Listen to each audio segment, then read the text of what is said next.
Simon, as I said, Friday before last, you'll recall out there, it began to rumble about 9:30 in the morning. Chris Wilder is leaving Sheffield United.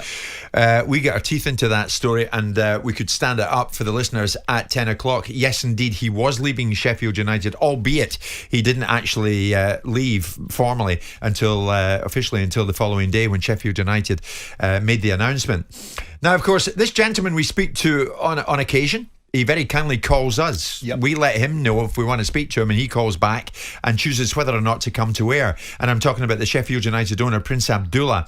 This morning, he has hit out. He's chosen his moment, hasn't he, Simon? He's hit out at Chris Wilder, claiming that his former manager had twice tried to resign as manager and wanted a £4 million severance package in the process. Now, in December, we know that Wilder had spoken about resigning, and that led to Prince Abdullah telling us on the show that he had actually taken time out, got in his private jet, flew to the UK to tell Wilder that he was the man for the future and he was standing by him. More than that, though, what he was doing was trying to diffuse a whispering campaign that the media were building up that he's going to get the bullet. What Prince Abdullah actually came on to do was say, hang on a second, forget the fact that we're losing games, forget the fact that we've had the worst Premier League start that any team's ever had.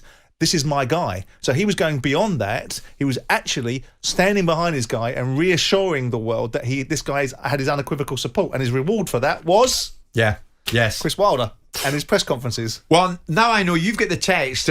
Prince Abdullah has been speaking this morning, and you've got the text of what he's saying. He's basically revealing that he was also that Wilder was he was frustrated with how Wilder reacted to defeats during the season, and that he blamed resources and the standard of players that he was working with.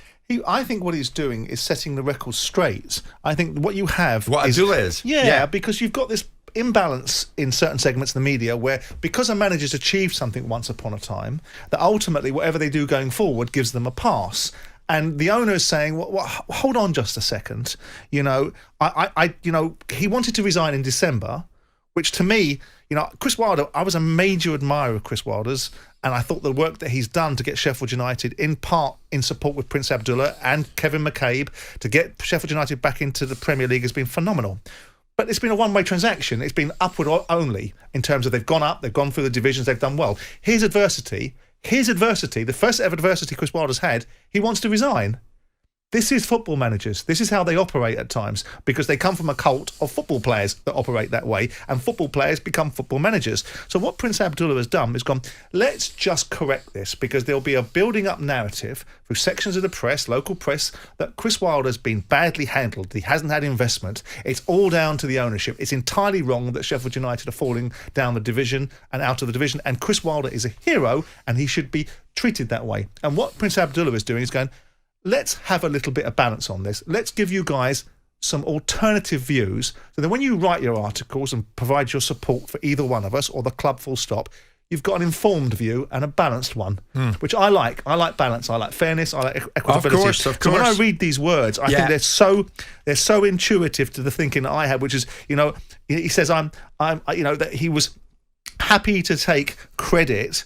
I'm okay with Chris taking all the credit when we win, but at least take some responsibility when we lose. Don't, under the pressure of some losses, say everything around me is rubbish.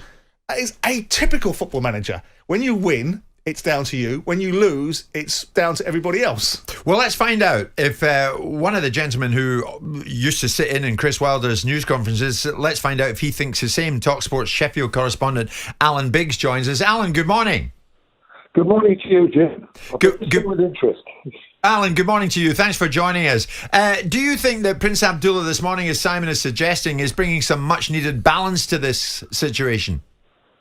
Look, there are two sides to a story, and I've listened to what Simon has said, and I'm going to put my cards on the table straight away, gentlemen, by saying that I come from a different perspective.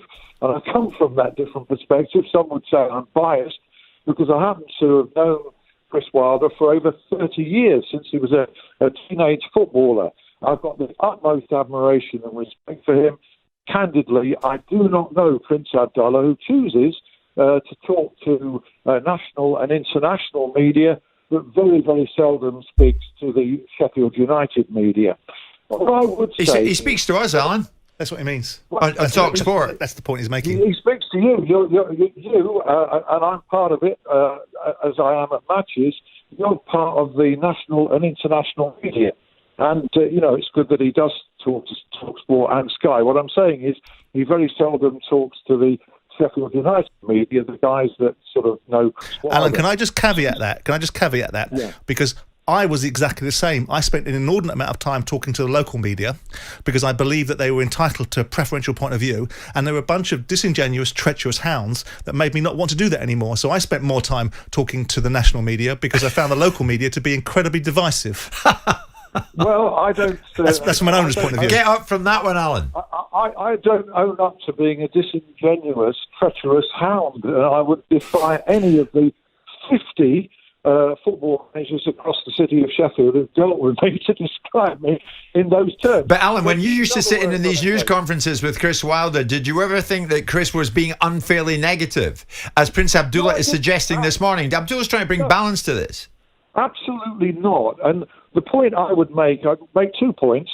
There are two sides to every story. Prince Abdullah is entitled to his, and, he did need to speak. I think he should have spoken at the time of the parting, but didn't, has left it a fortnight. He's whipped up a storm that was slowly dying down. We have not heard Chris Wilder's side of the story, and I believe you won't hear it either.